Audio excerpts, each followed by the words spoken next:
I watched my granddaughter collapse right in front of the altar, her white dress pooling like spilled milk against the marble floor. One second, she was laughing. The next, her bouquet rolled from her hand, the roses scattering like a warning. Guests screamed, chairs scraped, and someone shouted for a doctor. I stumbled forward, my heels sinking into pedals in panic, my heart pounding so loud it drowned the music that had stopped mid-note. The doctor, a family friend, knelt beside her. His hand hovered over her chest, his expression turning from calm to grave in a heartbeat. He looked up, eyes locking on mine. Then he whispered, "This was no accident." The words didn't make sense at first. Not here, not today, not at the wedding she'd dreamed of since she was a little girl. I felt the room spin, the chandelier lights blurring into ghosts. Her fiancé, Ethan, stood frozen, champagne still in hand. And beside him, my oldest friend, Lydia, her face pale, her lips trembling. But not from grief. I sank to my knees beside my granddaughter, the lace of her veil brushing my fingers. Her skin was cold. Something inside me broke clean in two. My name is Lila Alden. I'm 55 years old, and until this moment I believed in family, in loyalty, in love that didn't lie. But by midnight, someone I loved would be in handcuffs. And I'd learned that betrayal can hide behind the sweetest smile. Stay with me, you'll understand why some truths are buried, until they decide to breathe. They say happiness doesn't announce itself.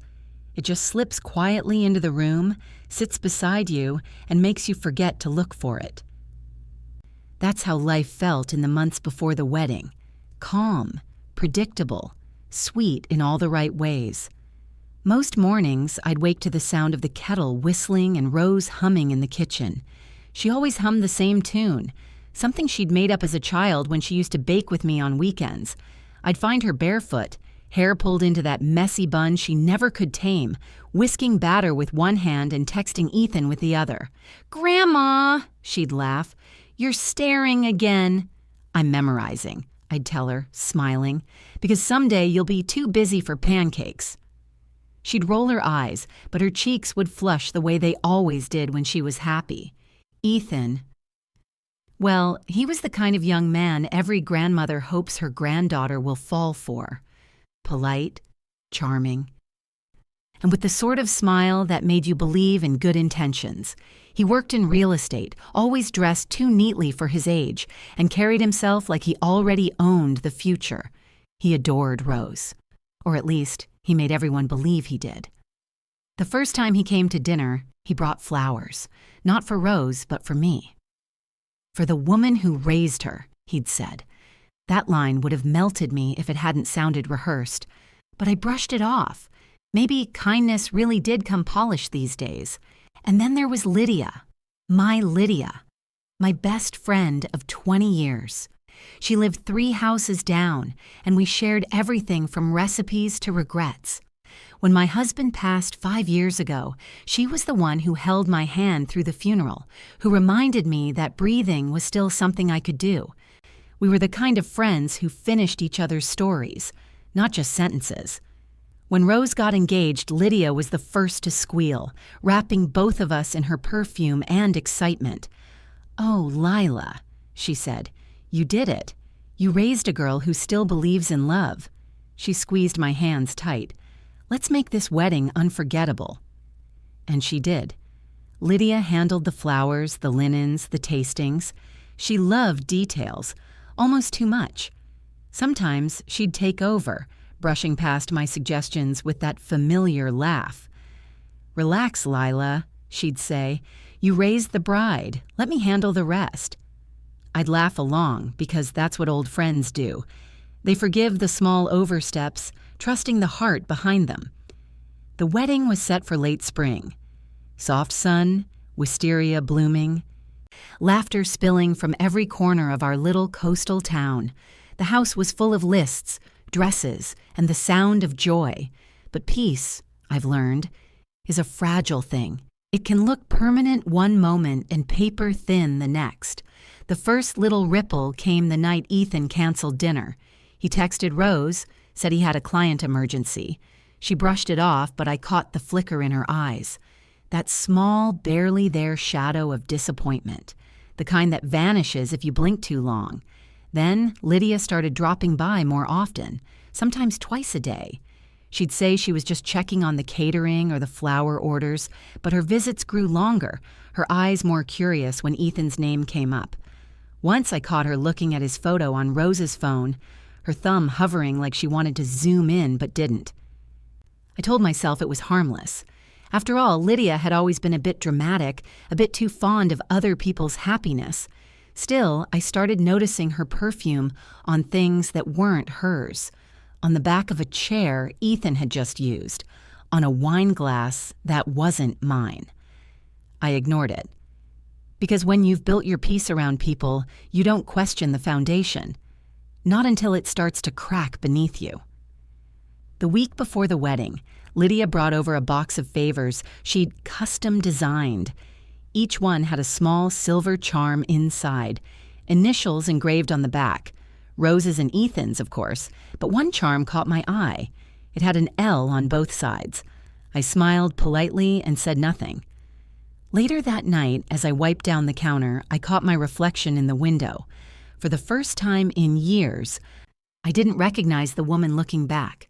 She looked too calm, too trusting, and somewhere deep down, I felt it. The quiet tremor before the storm. But when you love your family, you silence your instincts. You tell yourself that everything's fine, that the little things mean nothing. The morning of the wedding, the house smelled of roses and frosting and nerves. Rose was radiant, Lydia was fluttering, and Ethan was rehearsing his vows in the garden. I remember thinking, this is what joy looks like when it doesn't know it's being watched. And I stood there, smiling, believing for just one more moment that nothing could go wrong. I was wrong. Terribly, heartbreakingly wrong. It began the night before the wedding, the rehearsal dinner. The air shimmered with candlelight, and laughter bounced off the old stone walls of the vineyard's hall. Everyone looked beautiful, dressed in champagne tones, glasses clinking, faces glowing under the string lights. Rose sat beside Ethan, glowing in that way only love can make a woman glow. I watched her, memorizing every smile, every sparkle in her eyes. She looked like her mother did once, right before her heart was broken too. I shook the thought away. Tonight was joy, not ghosts. Lydia was everywhere. Adjusting napkins, whispering to the servers, smoothing Ethan's tie like she had every right to touch him. He laughed softly at something she said, the kind of laugh you use when you think no one's listening. But I was. When she turned, her fingers lingered on his sleeve, a heartbeat too long. I told myself I was being foolish. But something in my stomach tightened. The quiet intuition a woman develops after decades of being lied to gently. Later that evening, as dessert was served, Lydia's idea, of course, miniature lemon tarts dusted with gold. I found her outside on the terrace, phone pressed to her ear, voice low. Her back was to me, her hair lifted by the breeze. "You know I can't say that right now," she whispered. Pause. "Yes, after tomorrow. Everything will change." I stepped back before she could see me. My pulse thudded against my throat. When she returned, her smile was too bright. "Everything's perfect," she said, brushing a crumb from her dress. "Was that the caterer?" I asked, pretending to sip my wine. She hesitated, just for a breath. "Of course. Who else?" Who else, indeed. That night, after everyone left, I couldn't sleep. The house was quiet except for the hum of the refrigerator and the faint crash of the ocean beyond the porch. I sat at the kitchen table, staring at the centerpieces Lydia had dropped off earlier, white lilies and baby's breath tied with silk ribbons. One ribbon was different, faded rose gold instead of ivory. It was barely noticeable, but I saw it, because I always notice the things people try to hide in plain sight. I untied it and found a small smudge, lipstick, maybe, or wine, but the color was unmistakable. the same deep coral Lydia had worn all week. I told myself it meant nothing. Maybe she'd tied it herself. Maybe she'd brushed against it by accident. Still, I placed that ribbon in the drawer beside my bills, folded neatly like evidence I didn't want to admit I was keeping. The next morning, I found Ethan in the garden, pacing near the arbor where the ceremony would take place. He looked pale, distracted, his phone flashing in his hand. "Nervous?" I asked lightly. He startled, pocketed the phone, then smiled that polished smile again. "Just making sure everything's perfect for Rose," he said. His voice was steady, but his eyes darted.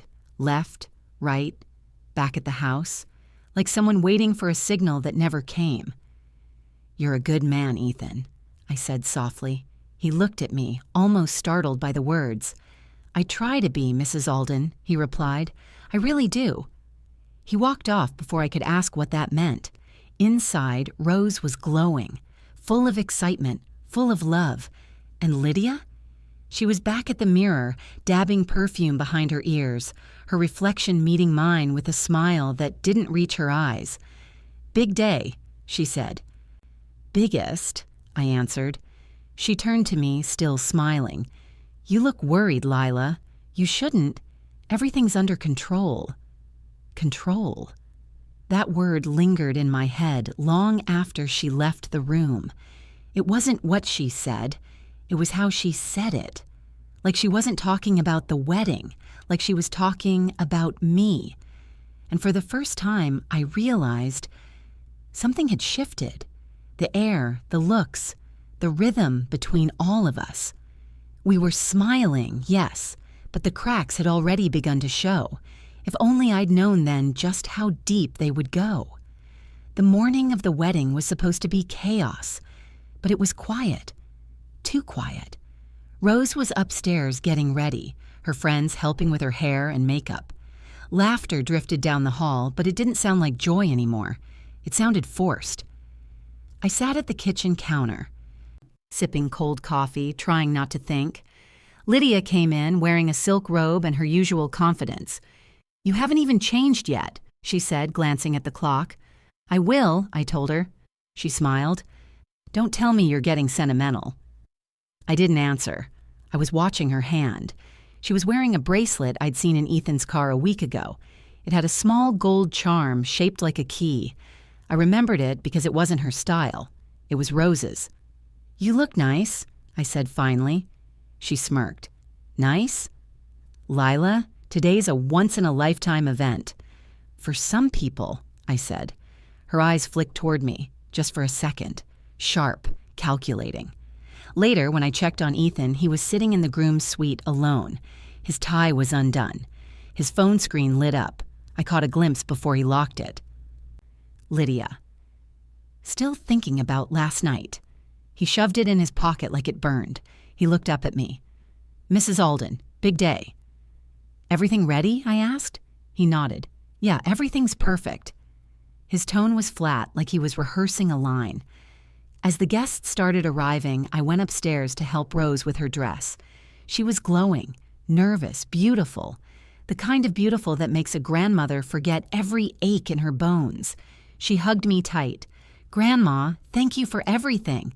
I can't believe this is really happening." I forced a smile. "Me neither." Her phone buzzed on the table. A message preview flashed before the screen went dark. I saw one word. Lydia. "Want me to get that?" I asked. "No, it's fine," she said quickly, reaching for it. "Probably just a photo reminder." But her hands trembled. Downstairs, the tension was thick. Lydia moved through the crowd like she owned it, greeting people, whispering to the photographer, making sure everyone noticed her. Every time Ethan looked her way, she looked somewhere else, but never far. And every time their eyes met, something passed between them, something that didn't belong in a room full of family. I caught Lydia near the bar just before the ceremony. "Why do you keep hovering around him?" I asked quietly. She blinked. "Excuse me?" "You heard me." Her smile tightened. "You're being dramatic, Lila." "Am I?" She leaned closer. "You should relax. This isn't your wedding." Then she walked away, calm, steady, untouchable. When Rose came down the stairs in her dress, everyone gasped. Ethan turned to look at her, and for a moment he looked like a man in love again. Maybe I imagined it. Maybe he was just scared. The ceremony started. The vows were said. The applause came, the pictures, the cheers. And for a few minutes, I believed maybe I'd been wrong. Maybe the tension was just nerves. Until I saw Lydia slip her hand into Ethan's during the group photo. Not obvious, but enough. I froze. He didn't pull away. Afterward, she leaned close to him, said something I couldn't hear. He nodded. Then she looked up, directly at me, and smiled. That was the first time I truly hated her. That night at the reception, Rose danced with her friends while I sat watching everything unfold like a movie I didn't remember agreeing to be in. Ethan and Lydia disappeared twice. Both times, Rose didn't notice. The third time, I followed. I found them near the back corridor, talking in low voices. Lydia's hand was on his chest. Ethan's jaw was tight. "We can't do this now," he said. "Then when?" she shot back. "After you marry her." Her voice broke slightly. "You promised me, Ethan." I stepped back before they saw me, heart pounding so hard I thought it might give me away. I went back to the table, smiled through dinner, pretended everything was normal, but something inside me shifted that night. A part of me, the quiet, forgiving part, died right there under those wedding lights. The reception was perfect on the surface. Music, laughter, speeches, everything exactly as Rose dreamed. But underneath, I felt that hum of wrongness, like a current under calm water. Ethan kept drinking, smiling too wide.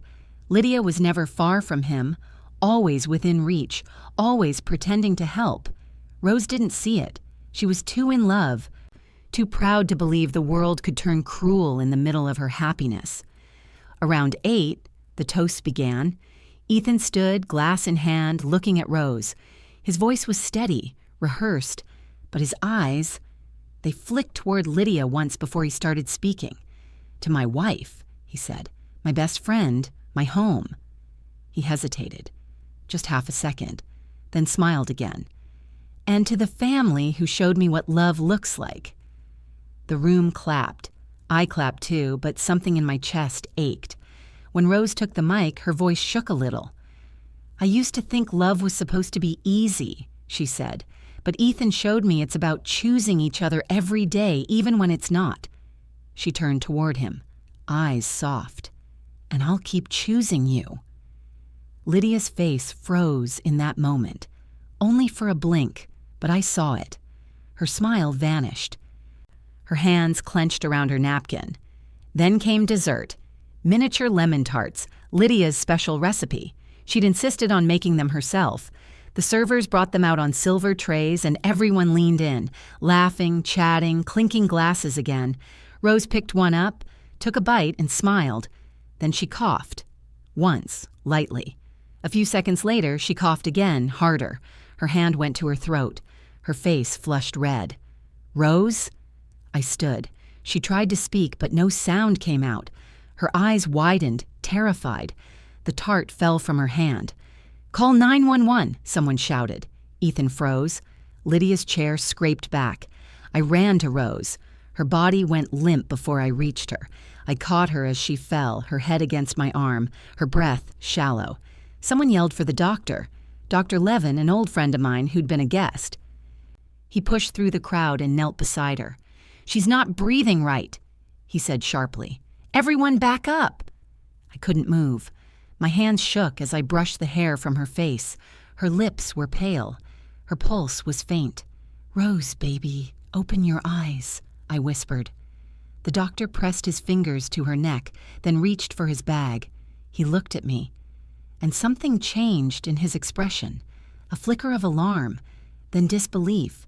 He leaned closer and whispered, "This was no accident." My stomach dropped. "What do you mean?" I asked. But he was already calling for help, shouting medical terms I couldn't process. In the chaos, I looked up. and saw Ethan standing completely still, his face white, his hand gripping a glass he hadn't put down, and next to him, Lydia, her eyes darting, her breathing quick, her body trembling. Someone guided me away while they worked on Rose. I stumbled into a chair, watching through the blur of flashing lights and screaming voices. An ambulance arrived. They carried her out on a stretcher, oxygen mask pressed to her face. Ethan followed close behind, holding her hand. Lydia tried to go with them, but the doctor stopped her. "Family only," he said. She looked at me then, and I'll never forget it. Not sadness, not fear, guilt. Back at the venue, police arrived. Routine questions at first.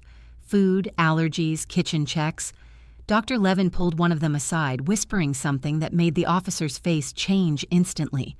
Within an hour, everyone was told to stay seated. No one could leave until the investigation began. I sat at the head table, hands clenched, replaying everything. The look between Ethan and Lydia. The strange text on Rose's phone. The lemon tarts.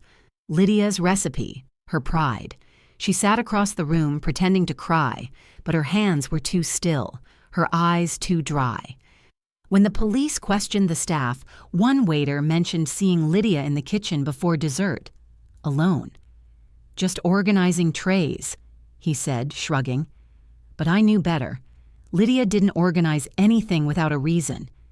Ethan returned hours later, pale and shaking. "She's stable," he said quietly. "They said it was a reaction, something she ate." He sat down heavily, face in his hands. "I don't understand. She doesn't have allergies." I stared at him. "Neither do you." He looked up sharply. "What's that supposed to mean?" "Nothing," I said, "just thinking out loud." Lydia placed a hand on his shoulder. "She'll be fine," she murmured. He flinched, but didn't move her hand. That was the moment I knew. Not the whole truth. Not yet. But enough to understand that whatever had hurt my granddaughter didn't come from fate. It came from someone at that table, someone who called me friend. Hospitals always smell the same, like metal, coffee, and fear. I sat by Rose's bed watching the monitors flicker.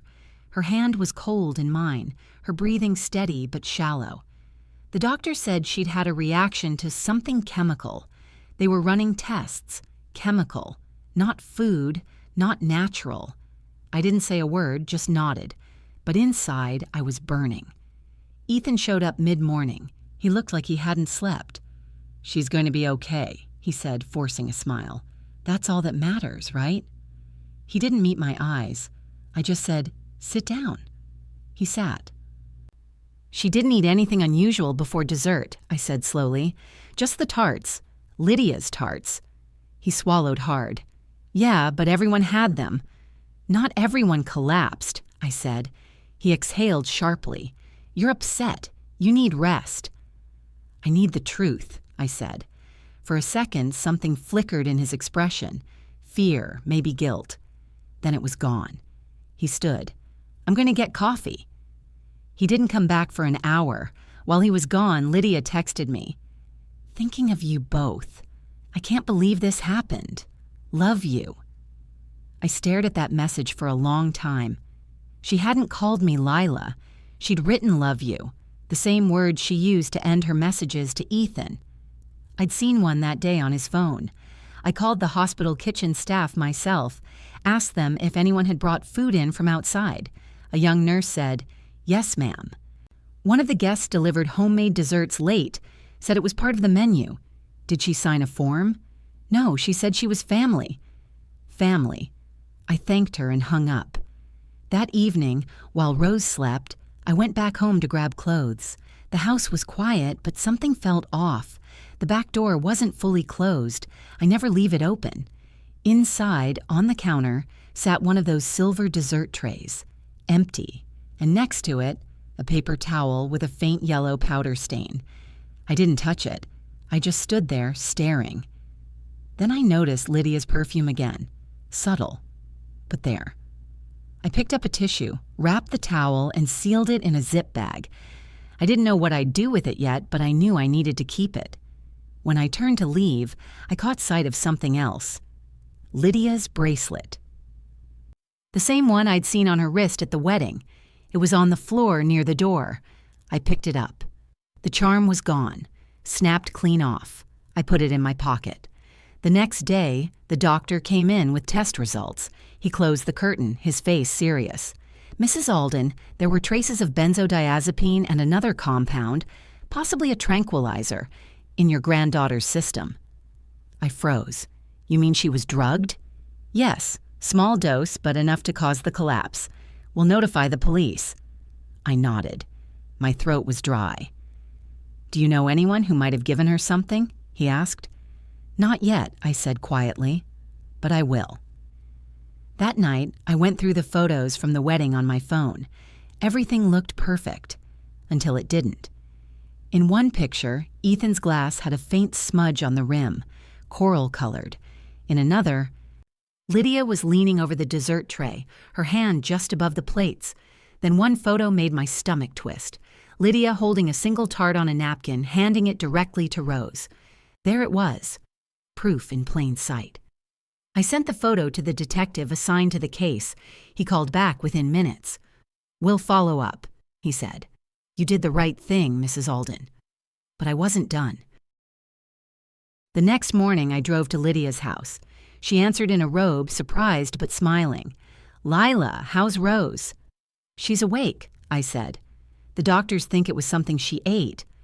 Her smile didn't falter, but her hand twitched. That's awful, poor girl. Yeah, I said. They're running tests on everything. A flicker. Fear. Just for a second. I should go, she said quickly. So much cleanup from the wedding. I found your bracelet, I interrupted. Her face drained of color. Where? At my house. She blinked. Oh, I must have dropped it while helping with cleanup. Right, I said. You've always been helpful. She didn't answer. When I left her porch, I knew one thing for sure.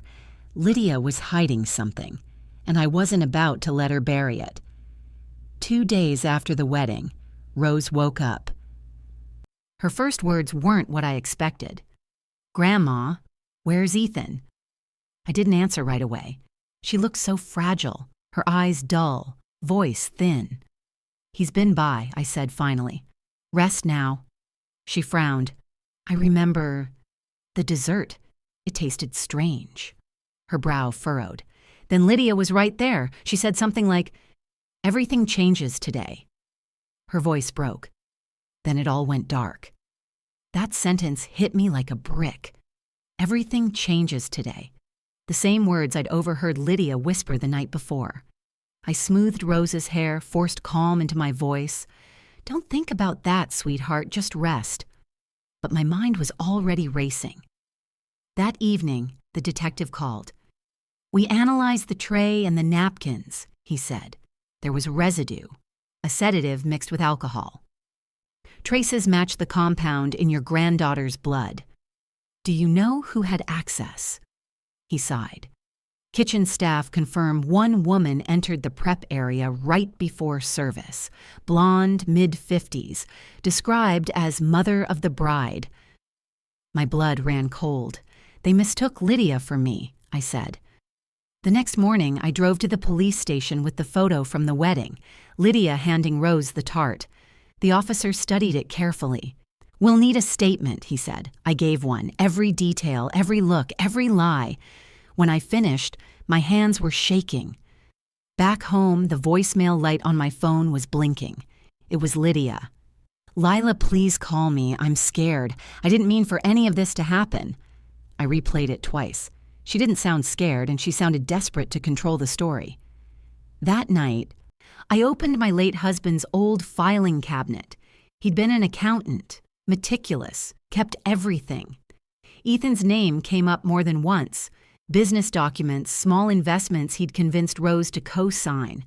Then I found something worse, a joint account under Rose and Ethan's names, and Lydia's signature as a consultant. I froze. I printed the statements. There were withdrawals, large ones, weeks before the wedding, tens of thousands. I sat there staring at the numbers. Betrayal doesn't always arrive with shouting. Sometimes it's printed in clean black ink. I called Ethan's office the next day. The receptionist hesitated when I asked for him. "He's out, Mrs. Alden. Actually, he hasn't come in since the wedding." "Do you know where he is?" A pause. "I think he's with a friend, Lydia Walker." I hung up. That night, I drove past Lydia's house.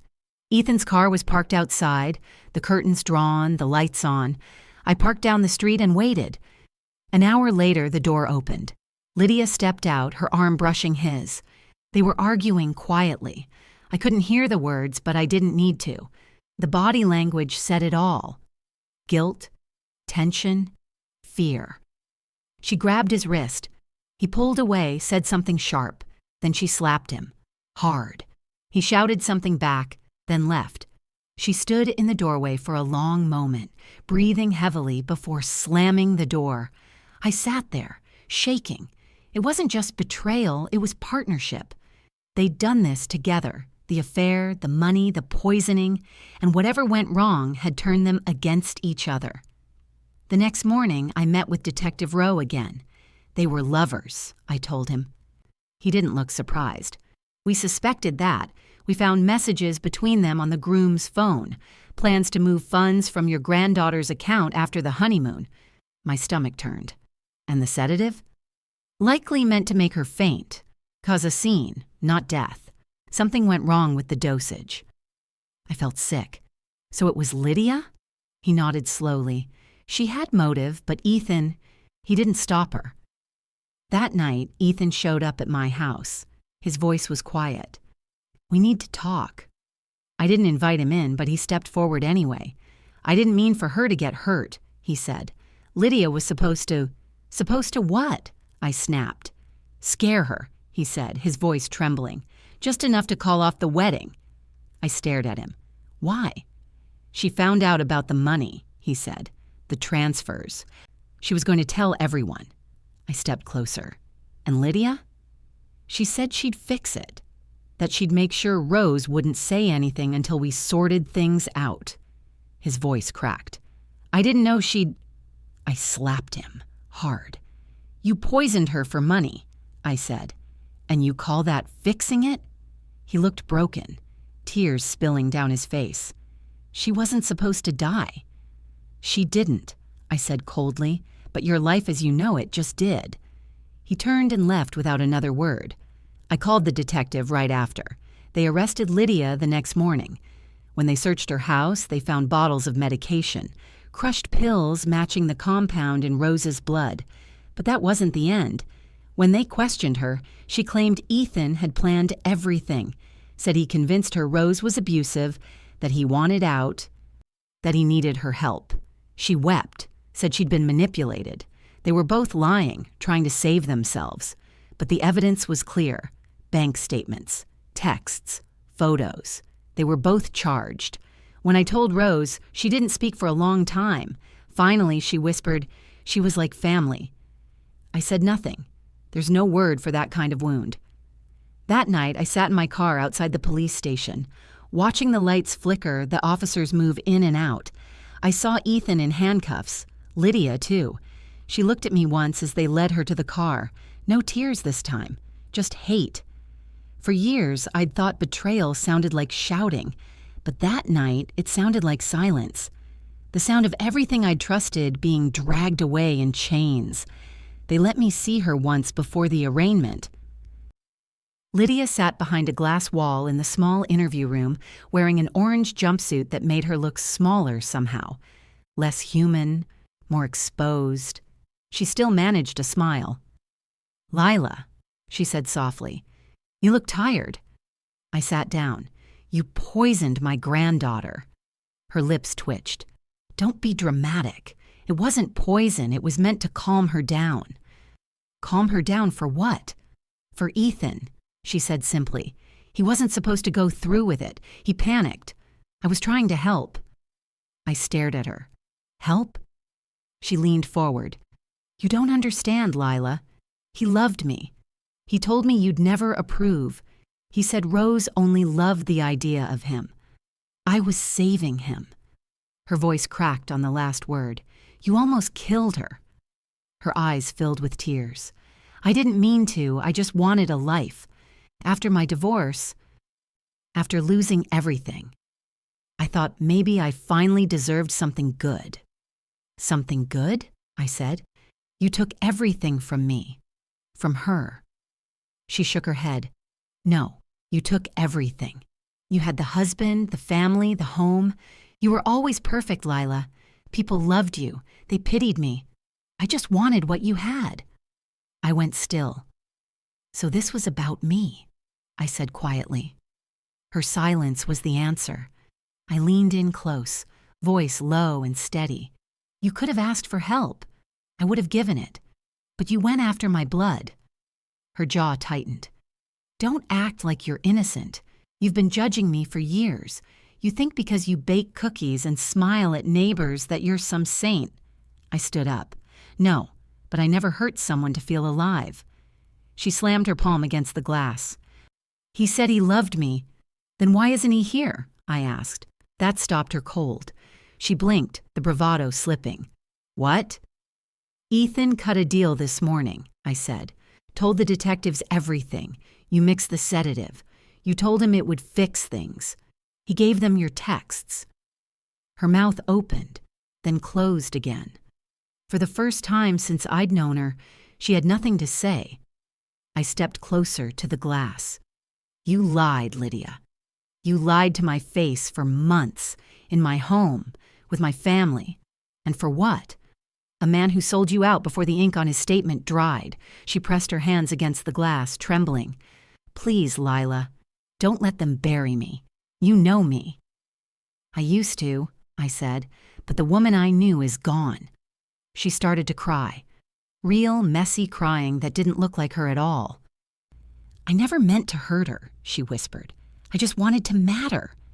I almost believed her. Almost. I leaned in one last time. You wanted to matter, and now you do. You're the woman who destroyed her best friend's family for nothing. Then I walked out. Outside, the detective was waiting. You okay? He asked. I nodded. She's exactly who I thought she was. Ethan's hearing is next, he said. You want to see it? No, I said. I've seen enough. When I got home that night, I sat in the kitchen with a cup of coffee I didn't drink. The silence felt different now. Not heavy, not hollow, just clean. Rose was recovering slowly. She still didn't know all of it. Not the affair, not the money. Some truths can wait until scars fade. But I promised myself this. I wouldn't let what they did define us. I'd carry it.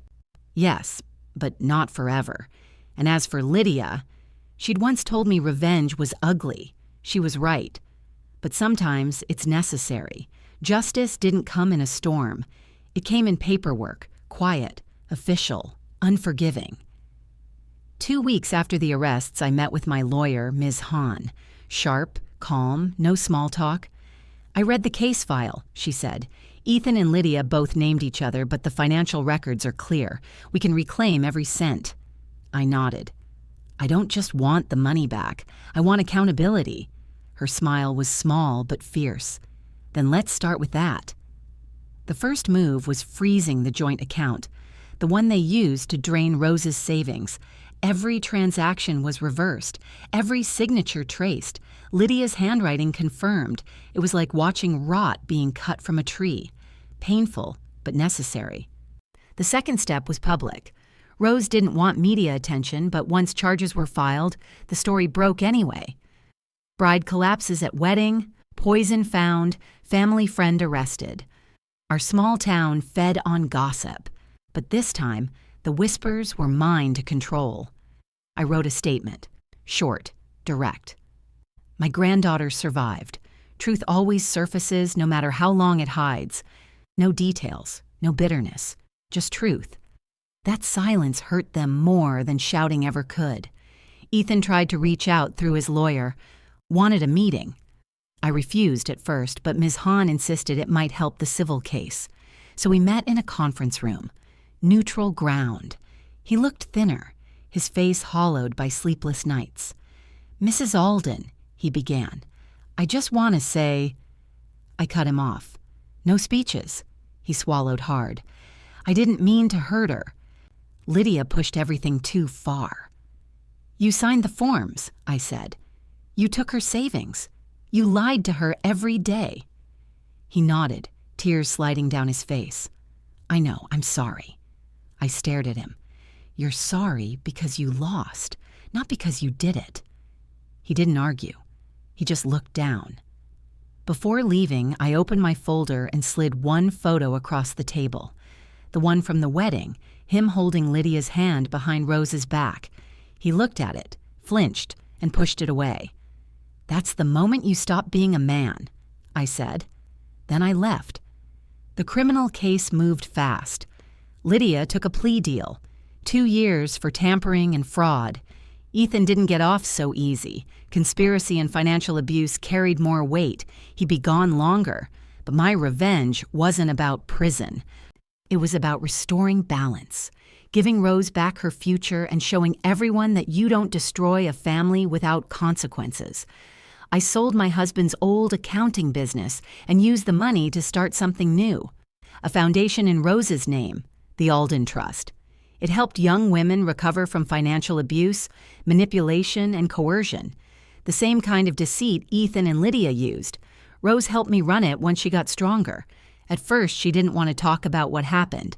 But the more she met others with similar stories, the more her voice came back.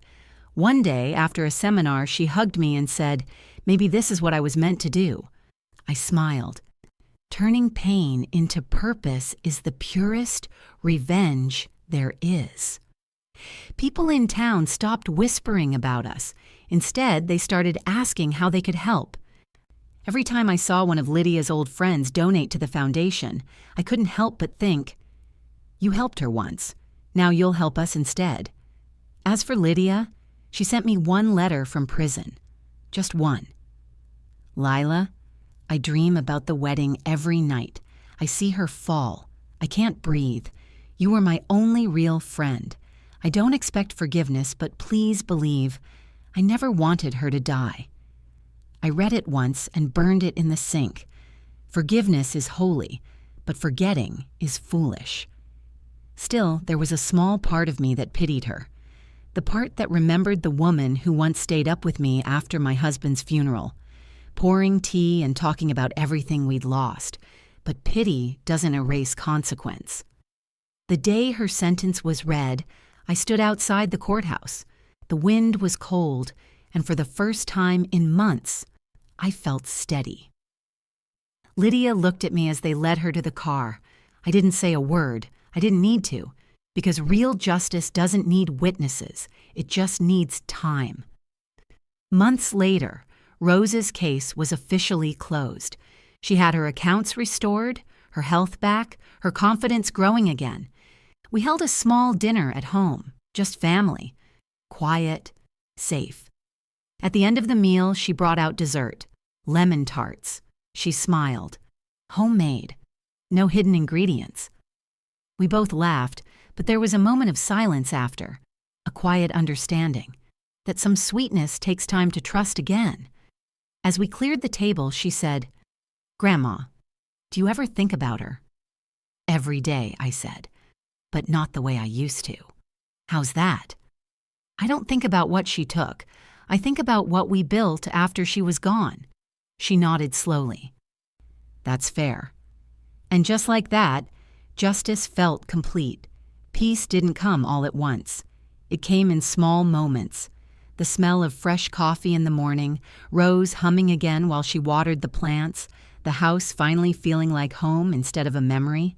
For months, I'd wake in the middle of the night expecting to hear sirens again, or the doctor's voice saying, "This was no accident." But those echoes began to fade. In their place came quiet, real quiet, the kind you earn. The town moved on too. People stopped asking questions, stopped whispering when I walked into the grocery store. Sometimes I'd catch someone glancing at me with that look. Sympathy mixed with respect. I didn't need either. What I needed, I'd already built back with my own hands. Rose started volunteering full-time with the foundation. She had a light in her again, softer but stronger. One afternoon, I found her sorting envelopes at the dining table. She looked up, smiling. Guess who wrote to us? One of the women from our first workshop. She's starting her own business now. I smiled. That's what healing looks like. She hesitated. Do you think people like Lydia ever change? I thought for a long time before answering. People don't change because they're sorry, Rose. They change because they finally run out of lies to tell themselves. We sat there quietly for a while. Then Rose said, You never told me exactly what she said to you that day. She said she just wanted to matter, I told her. Rose nodded. And you? I told her she finally did. That night, after Rose went to bed, I sat on the porch. The garden was still, just the faint hum of crickets and the sound of the ocean in the distance. I looked at the stars, thinking about all that had been lost and all that had been rebuilt. Forgiveness had been the hardest part. Not forgiving them. That would never happen, but forgiving myself. For missing the signs. For trusting too easily. For believing that friendship meant safety. But I learned something I never would have otherwise. Pain doesn't end you. It reshapes you. You get sharper, quieter, wiser. And if you let it, it can turn into something powerful. Something that protects instead of destroys. A week later, a letter arrived from the prison system. I almost threw it away, but curiosity won. It wasn't from Lydia. It was from another inmate, someone she'd spoken to. She talks about you every day, it said. Says you were her only real friend. Says she sees your face when she sleeps. I folded the letter and locked it in the drawer. Some memories don't need revisiting. That night, I baked again for the first time since the wedding. Lemon tarts. My own recipe. Rose came into the kitchen, surprised. After everything, she asked. Especially after everything, I said. Sweetness doesn't belong to her. It belongs to us. We laughed. It felt good, real, not forced. When we finally sat down to eat, I looked at her, alive and whole, and thought, this is what survival looks like. Not revenge, not victory, just peace. And peace, I've learned, is the truest kind of justice. It's been 5 years. 5 years since the wedding that changed everything. People still mention it sometimes, not to gossip, but the way you talk about a storm that tore through town. You remember where you were, what it took, and how you rebuilt after it passed. Rose is married again now, to someone kind, quiet, the sort of man who doesn't need to prove anything. They run the foundation together. She smiles easily again. Sometimes when I watch her laugh, I realize how close we came to losing all of it. As for Lydia and Ethan, I haven't spoken their names out loud in years. They became ghosts the moment truth stepped into the light, and truth, once it arrives, doesn't leave. Every spring on the anniversary of that day, Rose and I bake together. Same recipe, lemon tarts. She always jokes, "You sure it's safe to eat these?" And I always answer, "Now it is." It started as a way to take the memory back, to reclaim something that used to hurt. But over time, it became a symbol, not of pain, of survival. Last year, we added a little inscription to each tart before the foundation's gala, a tiny sugar letter R pressed on top, for Rose, for resilience, and for remembering that sweetness can come from strength, not deception. Sometimes women come up to me after our talks. They whisper, "How did you keep going after all that?" I tell them the truth. I didn't at first. I just kept breathing until breathing didn't hurt anymore. The rest followed. When I look back now, I don't see the betrayal. I see what came after it. The quiet mornings, the laughter returning, the way pain taught me to pay attention. I still keep the photo from that day, not for the people in it, but for the woman I was before everything fell apart. She trusted too much, but she also loved deeply. And that's not a weakness. It's the reason I survived. So if you've ever trusted the wrong person, this story is for you. Because betrayal doesn't define you. What you do after it does. And if you ever taste something sweet and wonder what it's made of, remember this. Sometimes healing tastes exactly like sugar. If this story touched your heart, don't forget to like and subscribe. It helps me keep sharing these truths that too many women live quietly. And tell me in the comments, where in the world are you listening from?